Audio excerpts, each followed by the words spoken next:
Συγγνώμη. Τι έκανες ρε φίλε?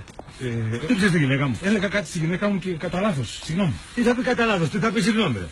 Ζητάς ένα συγγνώμη και έτσι νομίζεις τελειώσαμε δηλαδή? Να ζητήσω ακόμα ένα συγγνώμη κυρία μου. Όχι να μην ζητήσεις τίποτα.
Της έδωσα και κατάλαβε όμως, Τραυματίστηκα κιόλας.